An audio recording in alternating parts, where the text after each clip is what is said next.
Well, folks,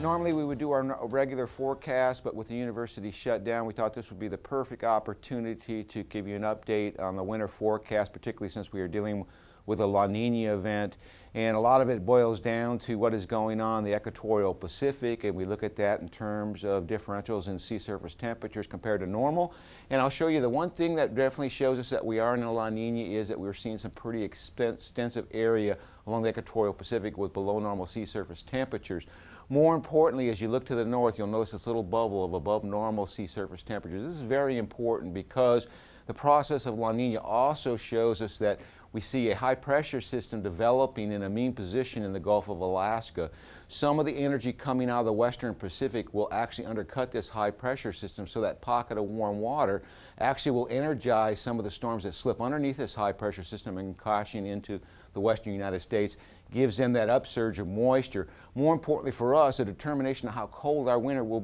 really be determined by the position of the front of this ridge and in conjunction of whether when you see the Arctic Oscillation favorable for the penetration of cold air into our region. Current models actually indicate that we're probably going to be looking at a fairly cool winter period, particularly the northern plains and over the Great Lakes. For us here in Nebraska, of course, it will be a matter of how much of this cold air slides down the front ranges of the Rocky Mountains and how much snow cover do we put on the surface around the upper plains and Canada, which would reinforce these shots of cold air coming out of the Arctic region of North America. So as we look at the forecast for the winter period, December, January, February, this is the official forecast put out, colder than normal conditions across the northern plains budding right up to Nebraska. In terms of precipitation, above normal to the Central Rockies and Northern Rockies and the Great Lakes, with eastern Nebraska kind of caught in between the area below normal and above normal precipitation.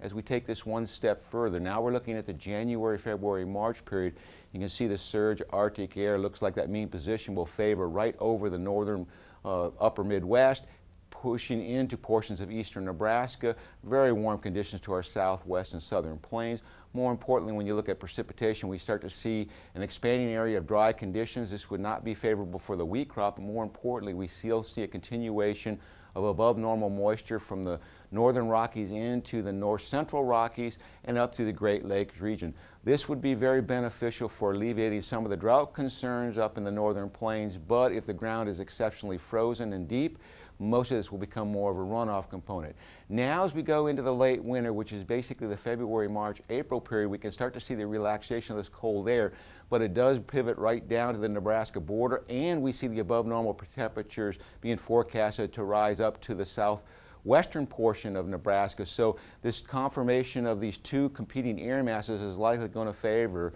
some significant severe weather outbreaks if we have an active weather pattern as we move into the spring period. More importantly, we start to see a relaxation of the precipitation back to the Great Lakes and an expanding area of above or below normal precipitation. So we'll watch real closely with the Central Rockies snowpack, because if it's below normal in May, it's also favorable for expanding drought in the Central Plains.